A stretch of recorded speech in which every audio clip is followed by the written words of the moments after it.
Well, welcome.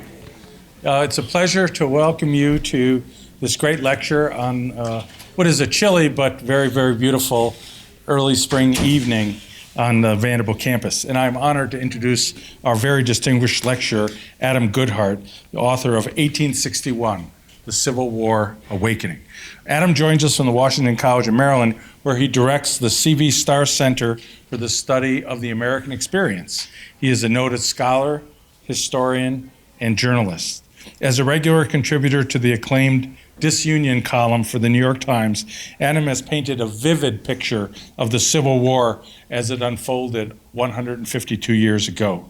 He has written for National Geographic, Smithsonian, The Atlantic, and the New York Times Magazine. He founded and served as senior editor of the Library of Congress's magazine, Civilization, which won the National Magazine Award for General Excellence in its very first year of publication.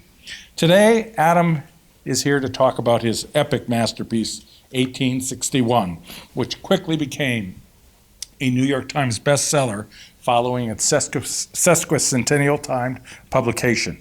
I understand there may be 1865 coming forward. That is going to come out in 2015, and I look forward to reading that and hopefully having you back. The genesis of this project is kind of classic historical detective work. And Adam, along with his students, discovered an attic full of family papers which spanned 13 generations of American history. Inspired by the heartfelt writings of the people who lived through this revolutionary era, he set out to recapture that year, 1861, through the eyes of both the ordinary and the extraordinary people of that transformative period. This book, and I got hooked on Disunion and then went and bought the book and then bought it for Lydia. This book is a fascinating retelling of the social and political history of the earliest days of the Civil War, a perilous time when the country, which was soon to be two separate unions, was preparing itself for battle. Adam chose that fateful year, 1861, because of the uncertainties that loomed so large over the United States and the Union. What a special treat, a very special treat, it is to have Adam here at Vanderbilt to take us along on an exploration and to peer with an insider's perspective at this slope leading up to the Civil War and the early months and battles that cast such devastating shadows on the years ahead. Please join me in welcoming Adam and applauding this humanistic account of the ideals and the hazards of this transformative time in our nation's history. Adam, welcome.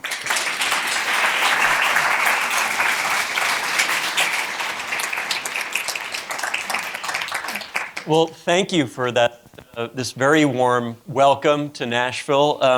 It's not always expected for a Yankee coming down from the enemy capital of Washington, D.C., where I flew out of just this afternoon. I know, well, actually, probably there are still some folks in Tennessee who consider that to be the enemy capital today, but... Oh, do I have to duck right now? No, I hope nobody just has a musket in the audience today.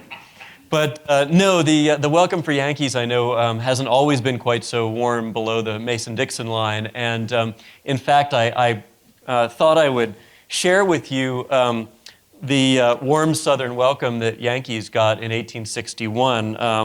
I've got a quotation in my book from a Southern newspaper as the Confederates were bracing themselves for the invasion by the Union Army.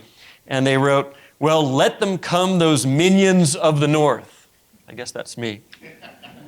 "We'll meet them in a way they least expect. We will glut our carrion crows with their beastly carcasses.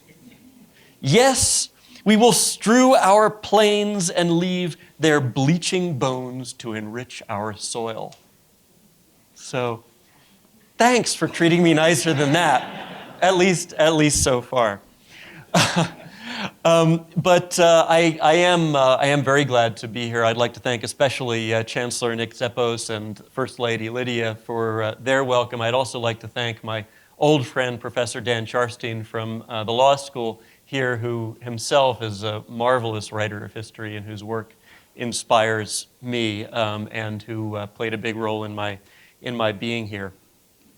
I thought I would actually start by telling you a bit more of the story that the Chancellor just mentioned of how I came to write my book, 1861. And I'll speak for about 20 minutes or a little bit longer, and then we're going to have a conversation here that I hope you'll be joining in as well. So as Chancellor Zeppo said, I teach at Washington College, which is a small liberal arts college on the eastern shore of Maryland, the eastern side of the Chesapeake Bay, across from Baltimore and Washington and Annapolis. Have any of you ever been to the eastern shore of Maryland before? Wow. Okay. People here have really gotten around, because there are a lot of folks, even in Washington and Baltimore, have never been to the eastern shore. I often have to explain to people in Washington where this mysterious land an hour away is that I live, because it's one of those places that time seems to have forgotten. You drive across a long bridge over the Chesapeake Bay, and then suddenly you're out of suburban strip malls and housing developments and into this flat land of meandering tidal rivers and little colonial villages that don't seem to have changed in centuries. And one of these little towns is where Washington College is, a wonderful little liberal arts school that itself can sometimes feel a little bit like it's stuck in time. In some ways, the Eastern Shore is also a place that's a bit similar to Tennessee in its history, and particularly in its Civil War history, because this was a place that, of course, Maryland was a border state, even though we ended up going with the Union instead of the Confederacy. But it was a border state where people's allegiances were pulled in both directions. If you go to our town square in Chestertown, you'll see our Civil War monument, which is a slab of granite with two sides.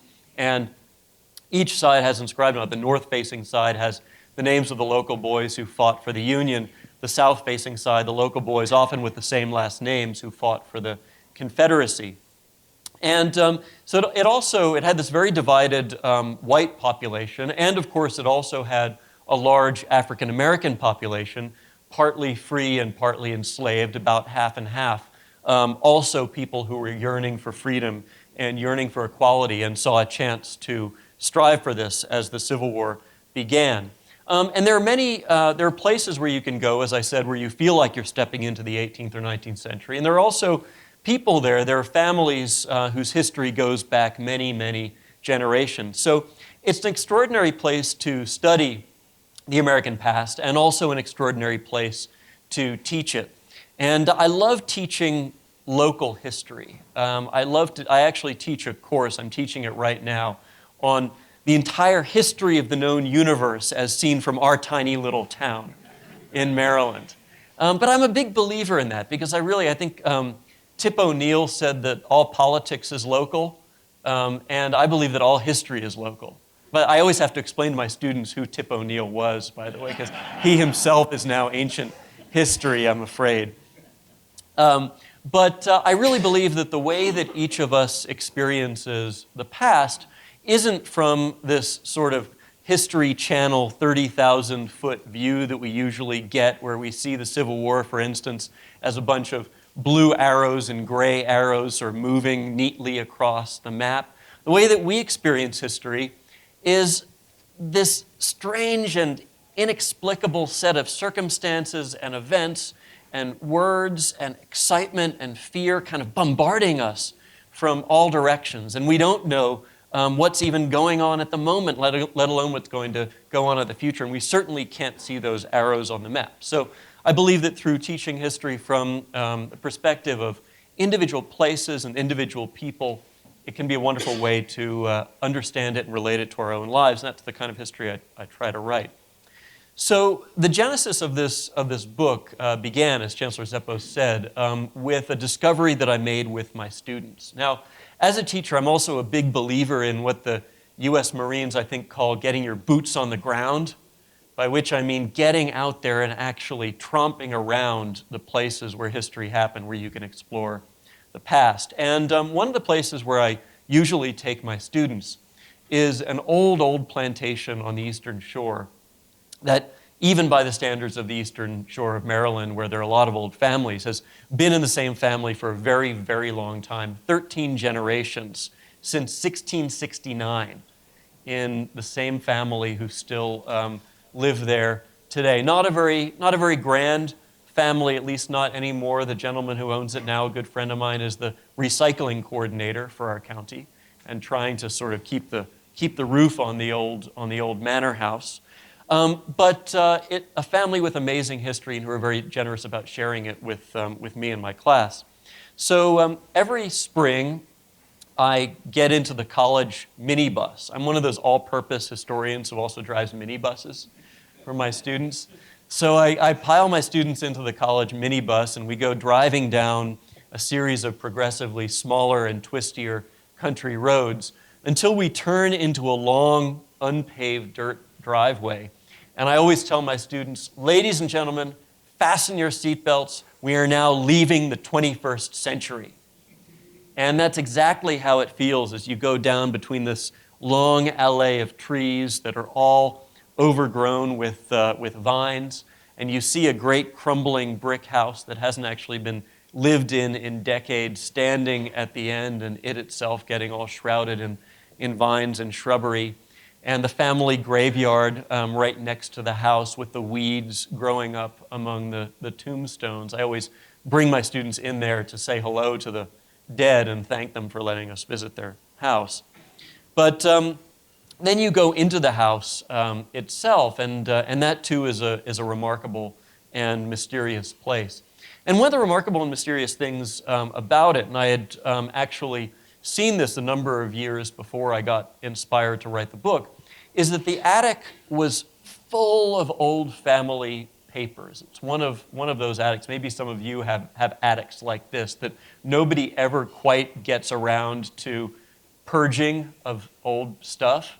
But I guess the difference is that my attic tends to be full of like old boxes of paperback books and old T-shirts and things, and not priceless 17th and 18th century documents like this attic.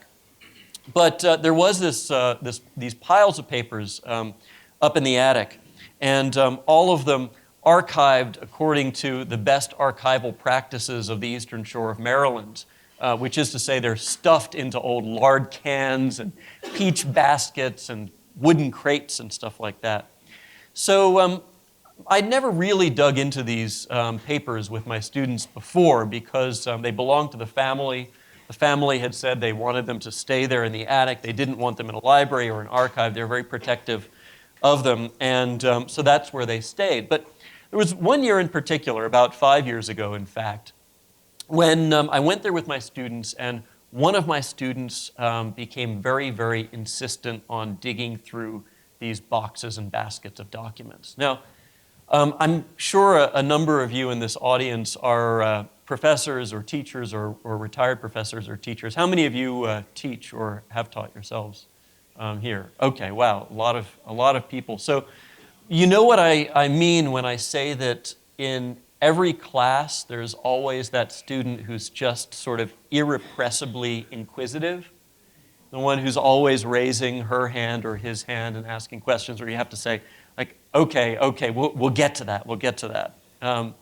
So I had a student like that in my class, and actually this student was perhaps even more irrepressible than usual because this guy was a college freshman at Washington College, but he was also a United States Marine. And he had served a tour of duty in Iraq, combat duty in Iraq, and he was very interested in military history. And also, as a Marine, you can imagine Marines don't take no for an answer very easily. So this student, whose name is Jim, was looking around this house, really interested in it. And I happened to have just assigned my students their final term paper, for which they had to research some topic of the history of this area and really delve deeply into it. And we had been told by the members of the family who still own the property, we'd been told that there had been a story handed down through the generations in their family about something mysterious that happened at the beginning of the Civil War.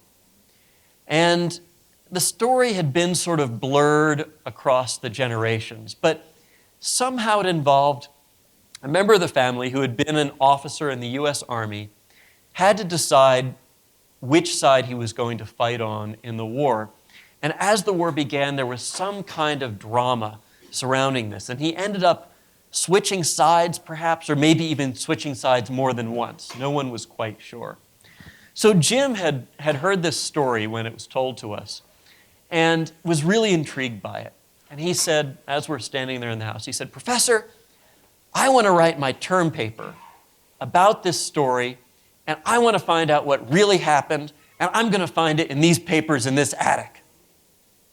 So, okay, again, those of you who are teachers know that there are times when you need to sort of whip up your students' enthusiasm, and there are times when you need to tamp down their expectations just a little bit.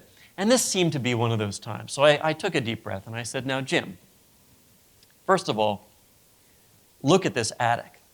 There are boxes and barrels and crates of family papers, all jumbled up together." And in fact, it turned out eventually, when I did get to know this collection better, that there were 30,000 pages of documents in this attic.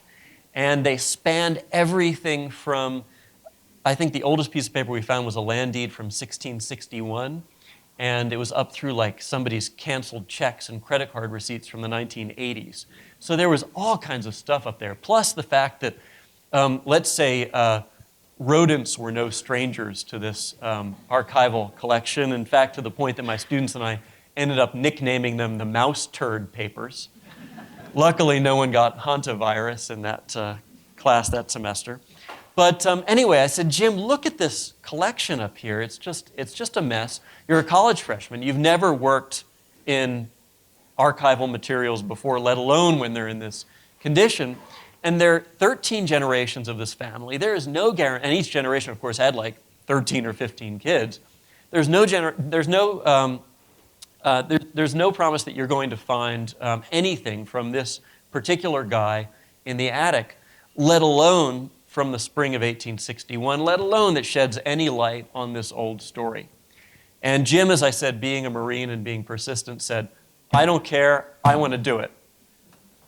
So I said, "Okay, Jim, I'll tell you what.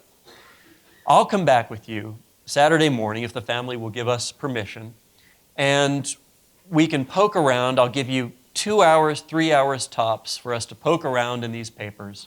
And if you find anything, I don't think you will, if you find anything on 1861, then fantastic. And if you don't, you have to promise me you'll be ready to do something else for your freshman term paper." He said, "Okay, Professor, it's a deal." So we came back on Saturday morning and we started digging around, pulling these things down from the attic. And one of the first things that I pull out from a tin lard can is a big bundle of documents, all wrapped up and tied with a pink silk ribbon that clearly hadn't been undone in a very, very, very long time.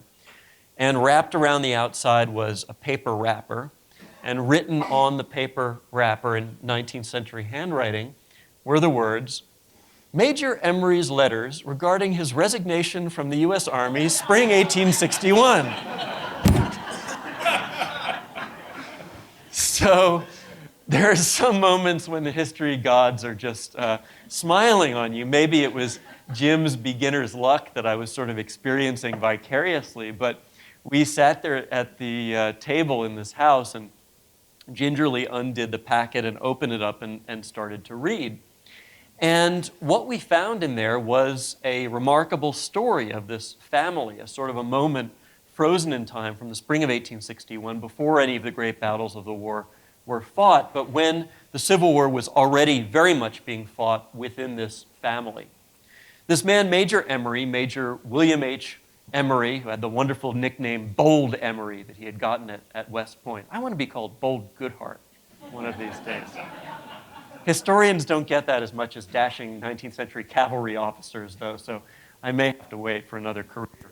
But anyway, Bold Emory was out on the western frontier. In fact, where most of the very small U.S. Army was. The entire U.S. Army was only about 15,000 men at the beginning of the Civil War, a tiny, tiny army, most of them scattered at these forts along the western frontier defending against the Native American tribes or occasionally pushing forward and attacking the Native American tribes, of course.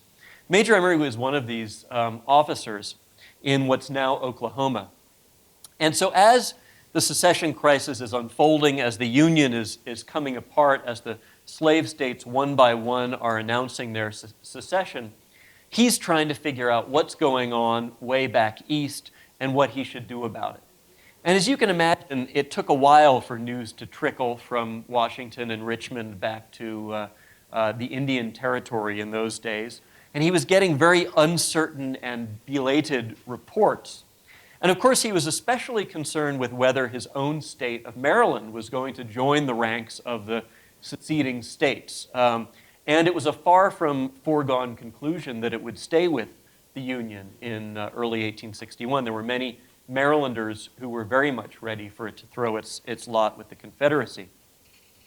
So Major Emory was writing back and forth to his relatives back east, trying to figure out what to do. And he was writing to his wife, especially in Washington, to his brother who was living on this plantation out on the eastern shore. And we got the sense as we read these letters of just the different directions that they were being pulled in. And it wasn't simply that they were getting pulled north and south. They were getting pulled in many more different ways. Now, on the one hand, Major Emory felt a great sense of loyalty to the American Union, great sense of loyalty to this flag, the Stars and Stripes, that he had been following, serving under for his entire career since he was a 14-year-old taking the oath at West Point, and then followed it into war against the Seminole Indians and the war with Mexico. And he'd mapped the American border with Mexico after the war and explored the far west and fought the Indians out there and traveled overseas as a diplomat. He'd done all these things serving the Stars and Stripes. How could he turn his back on his country? And at the same time, he was also being pulled by family ties and home ties because he felt very much to be a Southerner.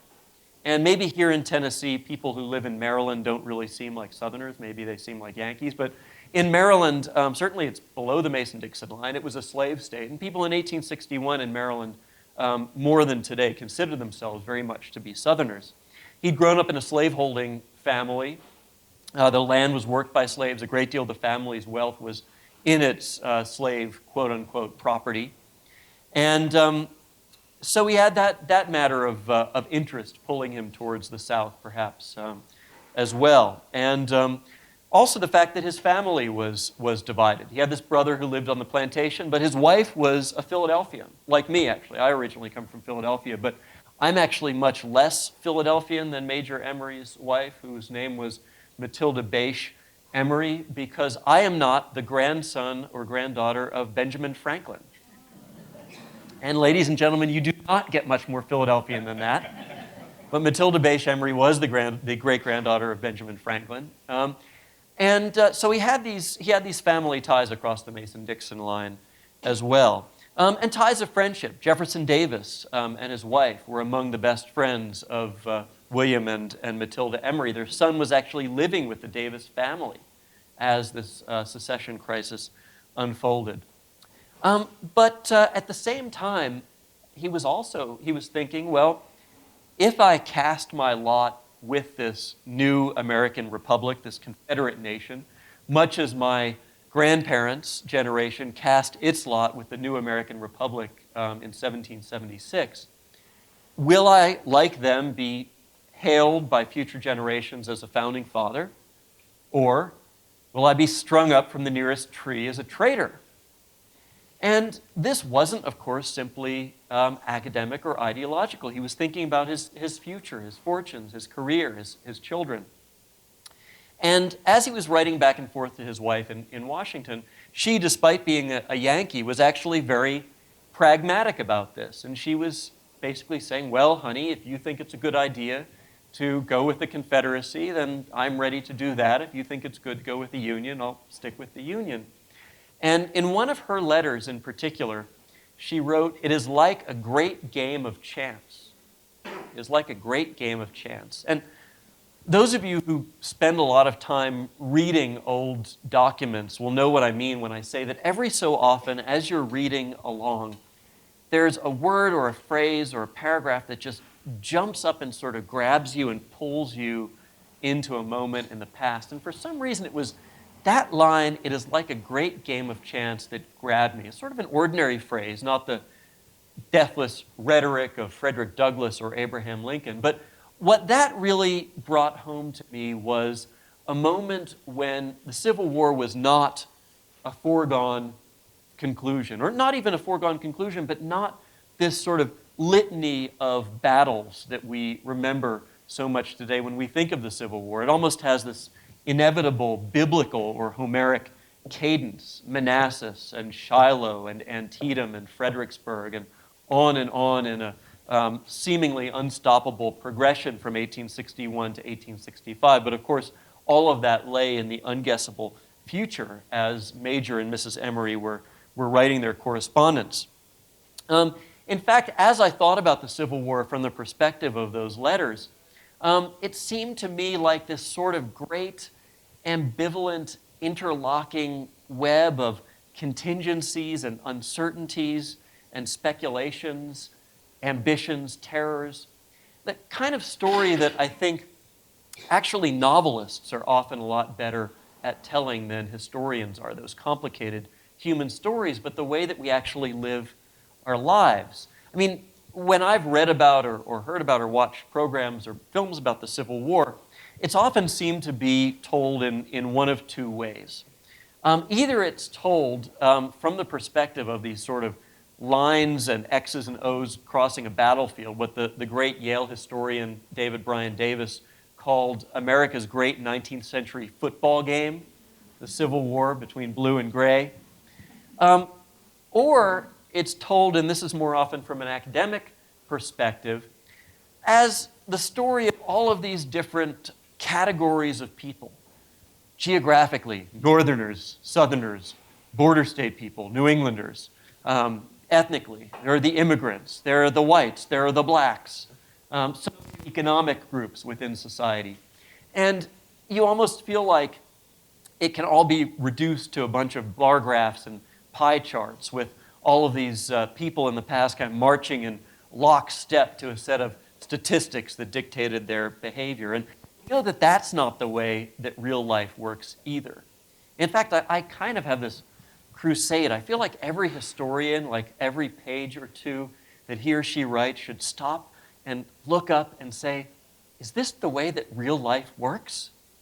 And that should be a litmus test. So anyway, I didn't feel like Civil War history was often told in a way that captured that web of complications that we know from our own lives. And I also, I guess, had a sense from my life of the way that history worked and didn't work. I was living in Washington, D.C. at the time of 9/11, almost exactly 10 years before the anniversary of the Civil War sesquicentennial.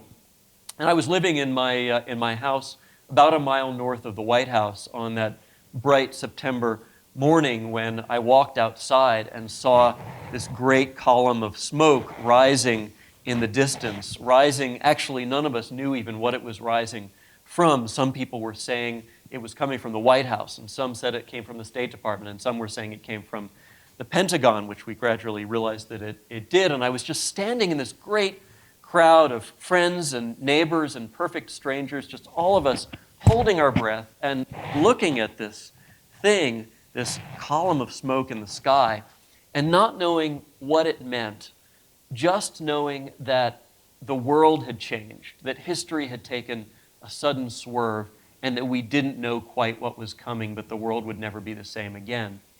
And so as I read about and thought about that moment in the spring of 1861, on a bright spring day when thousands of Americans gathered on the rooftops of another city and watched as another column of smoke rose into the sky above Charleston, South Carolina, and as the Stars and Stripes toppled from its flagpole into the roiling smoke, and as these people standing around cheered to see the Stars and Stripes fall. And that was something that grabbed me as well in the wake of 9/11, when that moment when all of us just rallied to the flag, and there were flags everywhere. And here was this other moment in American history when Americans, people who'd grown up under that flag, cheered to see it come down. And I felt like maybe I had a perspective to bring to bear also based on that history that I lived in my own time. So that was the book that I set out to write, a book that would recapture that moment of contingency, that moment of uncertainty, and when the Civil War was not yet being fought on all of those hilltops in Tennessee and cornfields in Virginia and Pennsylvania, but being fought already in thousands of American communities and millions of American hearts and minds. So I think I'll stop my lecturing here. And although I'll tell you maybe in the Q&A if you want to hear the story of how things turned out for Major Emory, I can share that with you in the Q&A, but I think we'll start the conversation now. Thank you.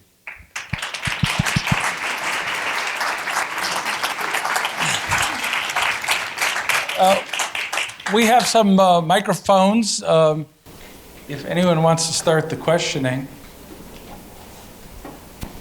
Yes. Hang on, we'll give you a microphone here. Kelsey, thank you. Hi, Professor. Interesting remark about Tip O'Neill and the students. I've been in higher education for 30 years, not as a teacher, as a book publisher. And I was at a campus the other day, not this one, and I asked the students if the name Lyndon Johnson rang a bell. And one student said, of course, that's the guy that sings with Eminem. So the Tip O'Neill thing was not lost on me. My question is, what factors were in place then that would have made Maryland go to the Confederacy? Well, Maryland was a slave state and was very bound up with the institution of slavery, becoming less of one. You know, today there's this sort of tourist promotional slogan they call Maryland "America in miniature," which I guess is supposed to be that you can like ski and go sailing in the same state or something like that. But it really was a kind of American miniature in some ways in 1861 because it had great plantations in places like the Eastern Shore where I teach, and also in southern Maryland. But it also had industry, and it had the great city of Baltimore with lots of immigrants and a fair number of anti-slavery immigrants there. So it really was pulled in two directions. But the state's politics were dominated by the slaveholding class, the slaveholding, land-owning elite, who many of whom favored seceding. And in fact, if the governor hadn't suspended the state's legislature from even being allowed to meet in early 1861, they might well have voted to secede from the Union. But I think that actually one reason that Maryland stayed in the Union, it's a little bit different from Tennessee, is that when you look at a map, it was very clear, especially once Virginia left the Union, that any war between North and South might well be fought on Maryland's territory. It would be right there between Union and Confederacy. And unlike Virginia, which has this nice barrier of the Potomac River to crouch behind, Maryland's border with Pennsylvania is just this sort of line running through the cornfields, completely indefensible border. And so as soon as the war began, first of all, they'd be overrun by Union armies. And second of all, a lot of Marylanders realized that, and this seems like a little bit of a paradox to us, but they realized that slavery would be safer within the Union, or so it seemed. Slavery would be safer within the Union than within the Confederacy. Now, how does that work exactly? Well, the way that works is that, of course, in 1861, this is also one of the ways that we have to roll back our understanding of history a bit, because, of course, we know that in 1863, there would be the Emancipation Proclamation freeing the slaves throughout the rebellious states, and that then in 1865, the 13th Amendment would free the slaves in the loyal states as well. But in 1861, it was clear that the federal union had been enforcing slavery ever since its beginning. It was enshrined in the Constitution. The right to recover your slaves if they ran away from Maryland, those few miles just across the Mason-Dixon line to Pennsylvania, you had the right, the constitutional right, to recover them. Under the Fugitive Slave Act, that enforced the right to recover them. And there was one one politician who said, if we secede from the Union, everything above the Mason-Dixon line will become Canada. We'll be moving the Canadian border south to Pennsylvania. In other words, all it'll take will be for a slave to go across that line to be free and unrecoverable for us. So a lot of Marylanders, they believed Abraham Lincoln when Lincoln promised in his first inaugural address not to interfere with the institution of slavery, promised that slaves who ran away would still be returned to their masters. And that, I think, is one of the biggest reasons that Marylanders decided ultimately to stay in the Union. Yes, back there. Microphone, though? I can call. Oh, yeah. Yes, sir. I was wondering, could you talk to us a little bit about the Sumner-Butler incident in the Senate? Sumner really, one thing I've heard is that Sumner actually slandered Butler's Uncle Brooks for his speech impediment, and this is kind of leading up to the war, and I guess besides the Harper's Ferry thing was considered the biggest impetus for the war. Can you talk about that? Yeah, it was a moment of terrible rancor, and Sumner did give a speech in which he didn't simply mock the speech impediment, but also suggested that there was sexual immorality. And so when Preston Brooks, the nephew, I believe, of Pierce Butler, attacked Sumner on the Senate floor, that was one of those moments that sort of galvanized the nation, horrified the nation on the northern side, and on the southern side, people were literally sending canes as gifts to Preston Brooks, sort of to say, well done, go and beat some more of those Yankee abolitionists.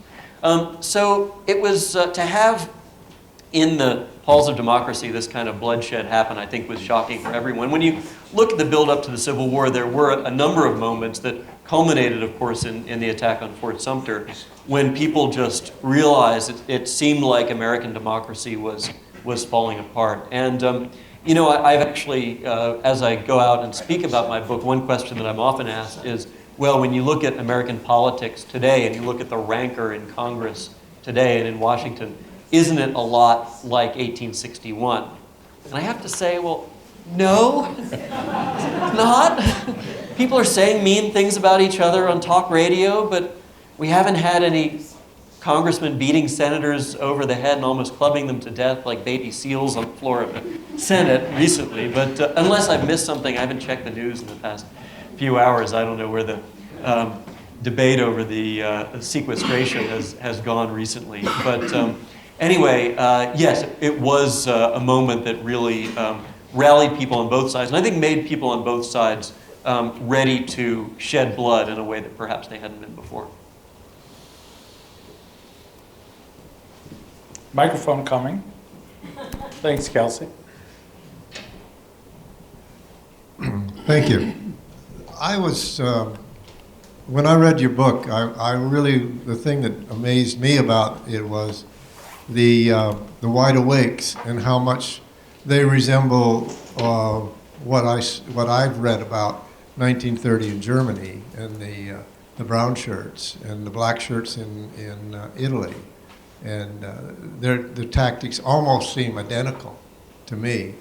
And the other thing I like to say is there was another group that they were afraid were going to succeed all through the 1850s. It was called the Mormons. That's right. And a big part of the Union Army was sitting in Skull Valley, Utah. I grew up across the Utah Lake from there. That's right. Yeah, and I set part of my book in the West, although I don't talk about the Mormons very much, just a little bit here and there. But one of the things that I did when I wrote the book is I wanted to know what was going on in parts of the country that don't usually make it into Civil War books. So I was thinking, well, what's going on out in California, where they're 3,000 miles away from the rest of the country and they're only connected by the Pony Express at this point? What are they thinking about doing? And I found out that in California, they were actually thinking about seceding from both the Union and the Confederacy. Yeah. And starting I think they're still thinking of that. They may or the San Andreas. After they split the state in half. Yeah, exactly. Yeah, they talk in California. They talk about not the Mason-Dixon line, but the Manson-Nixon line, separating the North from the South. Anyhow, that's somewhat more recent history, but I wanted to know what was going on out there, and they were talking about forming what they called the Pacific Republic, and of course, Pacific Republic being a sort of a play on words, because it would also be a peaceful republic that would escape from this war going on back in the East, and there was a great deal of support for that, and there was a whole drama, a whole intrigue. Groups that were trying to pro-Southern groups that were trying to separate the West, California, and perhaps Oregon as well from the Union. But in terms of the wide awakes, that was one of my favorite parts to write in the book. The wide awakes, for those of you who haven't read 1861, were a group that formed sort of mysteriously in the summer of 1860, the summer of the great Lincoln presidential campaign. And they sort of appeared mysteriously on the streets of American cities. You'd be suddenly woken up in the middle of the night by the sound of marching feet going by on the cobblestones. And you go to the window and you would look out and you would see rank upon rank of men, mostly young men. Actually, there were a few women who joined in as well, which I thought was incredibly cool. But dressed in these long black flowing capes made out of shiny oilcloth that would sort of gleam in the light of the torches, the flaming torches that they were carrying.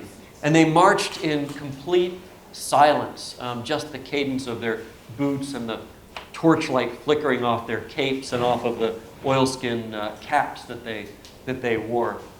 And these were men who were supporting the candidacy of Abraham Lincoln. They carried banners, and on the banner was just a gigantic sort of open, all-seeing eye, sort of terrifying emblem. And everyone wanted to know, what does this all-seeing eye represent? And the wide awakes, if they even knew, weren't really saying. It was a secret society. And the 19th century was really good at secret societies. So anyway, the South saw this as a sort of a paramilitary abolitionist organization that was preparing perhaps to invade or to try to liberate slaves and do all kinds of dastardly and terrible things. Of course, to be fair, there were also Southern groups that were carrying out actually armed military drills at this point around the South. The Wide Awakes, at least not publicly, they weren't publicly drilling militarily, but Southerners already were, as of the summer of 1860, preparing to go to war. And so anyway, I love the story of these wide awakes. And you know, it's funny when you publish a book. I guess it's sort of like having a kid that you send it out into the world and you don't know quite what's going to happen with it. So all of these strange and surprising things have happened since I published 1861. And one of the strangest things, this does get back to your question, one of the strangest things that happened is I got an email about 6 or 8 months ago by the producers of a drag cabaret company in Philadelphia who called the Bearded Ladies. Actually, most of them are women who dress as men, some men who dress as women. Really interesting group. Anyway, they told me that they had read my book and were making a Civil War drag cabaret that they were calling Wide Awake. And they were going to have people in wide awake costumes. So this is actually premiering in a couple of weeks in Philadelphia. I'm definitely planning on being there to see this. So the latest chapter in the Wide Awakes.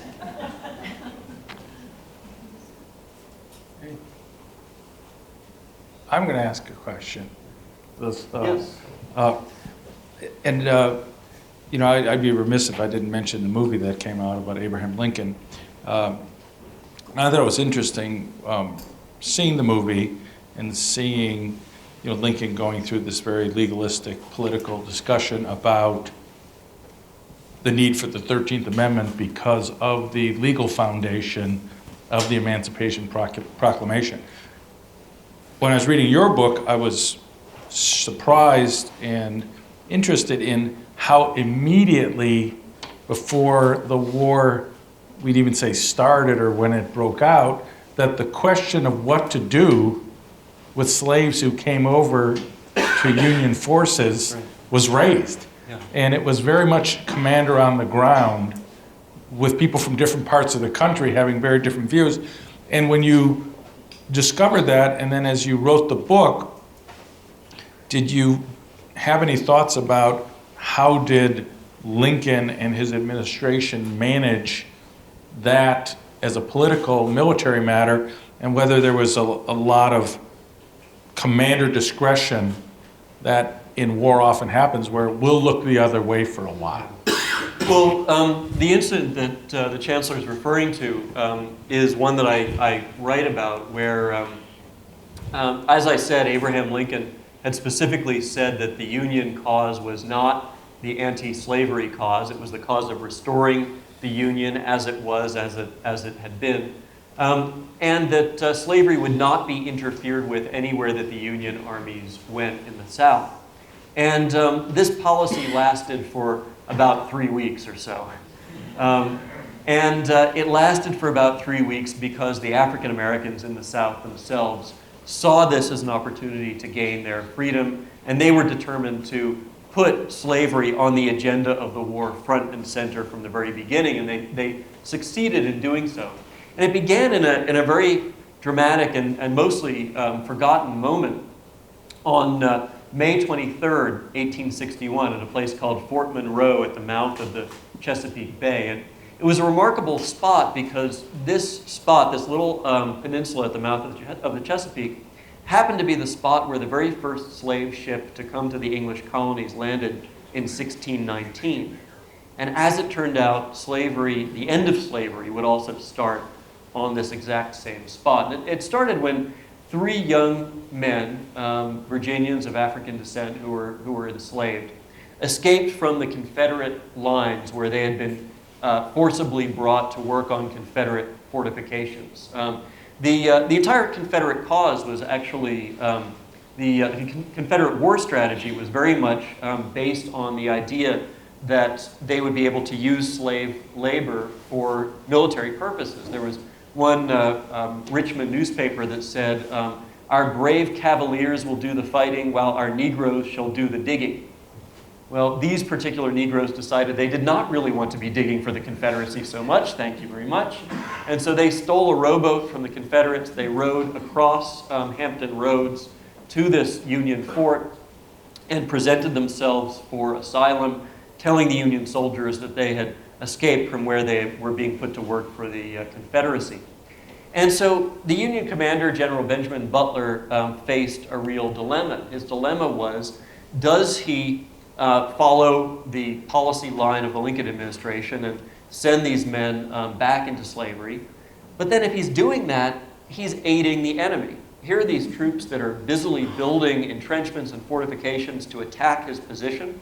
Was he really going to send these men back to help the war effort? Not to mention the fact that many of his troops were Massachusetts troops, many of them actually from a regiment that included a lot of Harvard alumni who were abolitionists. How could he maintain credibility with his troops if he were sending slaves back into bondage? So he was a lawyer, actually, and had, like many lawyers, a sort of a slippery way of getting out of this. I'm sorry for the lawyers. That's all right. I'm used to it. I won't pay your honorarium. But I knew I should have had my agent get it in there. But he came up with a sort of a slippery, legalistic way for getting out of this, which is he said, okay, slaveholders, if you claim that slaves are property, I'll treat them legally as property as well. And if these men are legally property, there is a law of war, which is the law of contraband. And it means that I am allowed to seize property that's being used by the enemy for military purposes, whether it's a load of muskets or sabers that I intercept or what have you. And so I'm going to seize these slaves and declare them contraband of war. And so he did that and brought the 3 slaves into the fort. And can you guess what happened next? Well, the next day, 8 more slaves end up at the fort, announcing that they want to be contraband of war as well. And the next day, 47 slaves end up at the fort. And before long, there are 1,000 slaves who have come in a matter of days into Fort Monroe. Not only had they come into the fort, but they'd begun aiding in the Union war effort. A number of them actually tried to enlist already in the Union Army, were turned away because they weren't accepting black troops, unlike in most previous American wars. And they did start aiding in all kinds of other ways. They were spies, they were scouts. I found the almost totally forgotten story of one escaped slave who actually literally led the first Union Army into the first land battle of the Civil War, at the Battle of Big Bethel. He was riding with a revolver at his belt at the head of this Union column, guiding them through territory that he knew very well. And so this quickly became a political issue for the Lincoln administration that also wasn't going to send all of these men and women and children as well back to their masters. And so endorsed this contraband doctrine, and before long, slaves were flooding into the Union lines, escaping anywhere that there were Union lines in the South. And I believe, and I told the story in my book, that this really did as much to undermine the institution of slavery as anything in the war. It was really these unsung, almost unknown heroes who brought slavery down. Okay, one more question. There was a question back here. Oh, go ahead. Question about the media. Oh, I'm Whoops. sorry. Maybe we can take two. You'll get the next one. Yeah. You mentioned Horace Greeley a number of times. How much of an effect was the media in 1861 of exacerbating the conflict? It was enormous, and I think that's something that's been underplayed actually by historians. You know, there was a media revolution going on in the 1850s, right before the war.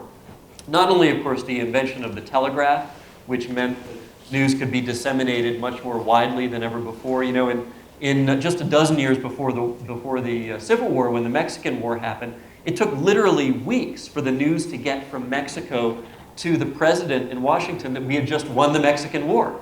And in 1861, when the Confederacy, when the Confederate forces bombarded Fort Sumter, Walt Whitman wrote, "The news spread across the land everywhere as if by electric nerves," the electric nerves of the telegraph.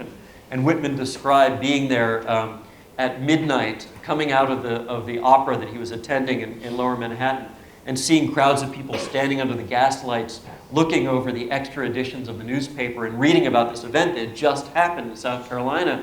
And so you were able to get this sort of what I call America's first 9/11 moment, or first Pearl Harbor moment, where the nation was shocked by news all simultaneously, except California, where it took the Pony Express a little bit longer to get there. But all the way across the eastern half of the United States, people were galvanized by this news. And I think it's something that the Confederates actually didn't take into account when they were talking about attacking Fort Sumter. They didn't account for the fact that this new media would spread the word and cause this reaction across the North. And there were other ways too that the media revolution had really changed things in ways that we don't always appreciate. The first illustrated magazines were being published in the 1850s. Harper's Weekly, Frank Leslie's, all those magazines where you see the illustrations reprinted in Civil War books. Well, 10 years earlier, they hadn't existed. And people, when they'd gotten the news, I actually recently wrote an essay about this, and I reprinted, by way of example, how the news of the first shot at Lexington was spread in 1775. And it was spread in these tiny little lines of type in a newspaper that was distributed over the course of months around the American colonies. Well, in 1861, there was literally a gigantic fold-out engraving of Fort Sumter, 3 feet wide. He spread it out like this, published in Harper's Weekly within days, that people could see the smoke roiling up and the flag falling and the bombshells coming in. And that was just, as we all know from our own times, and seeing again 9/11, for example, on TV, how that visual history can be so much more visceral. So I think absolutely that was a really important part of what happened at the beginning, and also part of the run-up to the war, when people could hear the rhetoric on both sides. That fierce Southern rhetoric was heard all over the North, and the Northern rhetoric was heard all over the South, and people said, wow, those guys really do hate us, don't they? So yes, that was a very good question, enormous factor. Yes, question. The role of abolitionists, starting in the South in about 1855 maybe, and leading for the first into the first 2 years of the war, is there any chance, or is there any evidence that they really wanted a war to start? Okay, and they did everything to bring about the war, and then tried to keep it going. It's a premise that I've read before. Can you comment on that? Well, for one thing, I think that isn't always appreciated. The abolitionists were a tiny, tiny subset of Americans in 1860 and 1861. I mean, they were seen as being these sort of way out radicals who were totally on the political fringe. There were a great many, on the other hand, there were a great many people in the North, and of course a great many people in the South as well who happened to be African American, who were anti-slavery. And, well, of course, the African Americans in the South, I think it's safe to say, were abolitionists themselves, and also many who became abolitionist leaders in the North. But the Northerners, there were a great many Northerners who were anti-slavery without being pro-abolition. And that's a distinction that I think gets lost today. Abraham Lincoln was an anti-slavery candidate for president without being an abolitionist candidate for president. So, but the Southerners tended to lump all anti-slavery people into that abolitionist category. And I think there was sort of an outsized reaction in the South to the presence of these abolitionists, especially after the John Brown raid that just struck terror and hatred through a lot of the slaveholding South. But one interesting thing that I found, again, a piece of history that's almost forgotten, is that there was a wave of lynchings around, especially in Texas, but through most of the South in the summer of 1860, where abolitionists were lynched, slaves were lynched. There were these rumors of slave uprisings. There was one case where literally there was this school teacher from up north who just happened to be in the wrong place at the wrong time in Texas. And, I'm sorry, he was a Methodist preacher from the north who was in the wrong place at the wrong time in Texas. He was killed, and the flesh was stripped from his bones, and his bones were paraded through this small town in Texas and put on display in the town square, and just a horrific reaction to some of these abolitionists. But when the war began, the abolitionists were sort of like everybody else. They were saying, well, what's this going to mean? Is this good or is it bad? And some of them were actually saying, well, let's not fight a war. Let's let the South go. Our nation, the United States, will be free of the moral taint of slavery. Well, a lot of good that does to someone enslaved on a cotton plantation in South Carolina. But some of these abolitionists felt that the whole issue was the moral taint for the North, and they were ready to let the South go. Others thought, well, this is a disaster because the North, the Union side, is going to come up with some kind of a compromise that will enshrine slavery even more firmly than it is to try to bring the South back in. So this could be a disaster.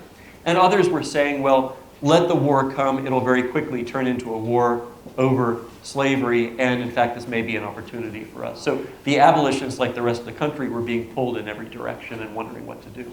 I'm so sorry I have to cut this off. I'm so sorry. Do I have a chance to tell the story of what happened to the Major? Absolutely. Wrap up.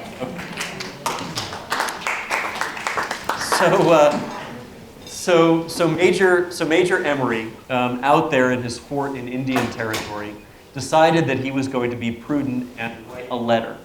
So he sat down, he wrote a letter resigning his position in the U.S. Army. He didn't date the letter. He didn't mail the letter into the War Department, but he sent it to his brother. And he said, in the event that Maryland secedes, I want you to fill in the date and I want you to send it to the Lincoln administration. I can't lift up my sword against my country. I probably can't fight against it either, but I can't lift up my sword against my country and my native state. So he sends this off to his brother. Well, Major Emory's brother back on the plantation was a staunch secessionist. So you can imagine what he did. He opens it up, he takes the letter, he fills in the date, licks a stamp, sends it to the War Department. And a couple weeks later, a messenger comes to Fort Washita in Indian Territory with a dispatch for Major Emory saying, Dear Major Emory, thank you very much for your services and goodbye. And he says, wait a minute, because by this point he knows that Maryland hasn't seceded. And not only that, but his troops have captured the first Confederate POWs in the entire Civil War, which he's very proud of. And he finds out that he's just resigned from his post. So he hastens back to Washington and basically sort of throws himself on the mercy of the Lincoln administration and says, I'm not a secessionist, this was all a mistake, won't you please take me back into the Union Army? And sort of grudgingly, they decide to let him back in. But it did affect the rest of his career, because this was a man who was one of the most respected officers in the U.S. Army before the war, and probably would have become an important commander during the war if it weren't for the fact that there was this sort of odor of betrayal that hung around him for the rest of his life, unfortunately. And so he never really rose up to be more than a kind of a mid-level cavalry commander, albeit a successful one. So just goes to show, don't trust your brother. Yeah. Thank you. Thank you so much, Adam. That was great.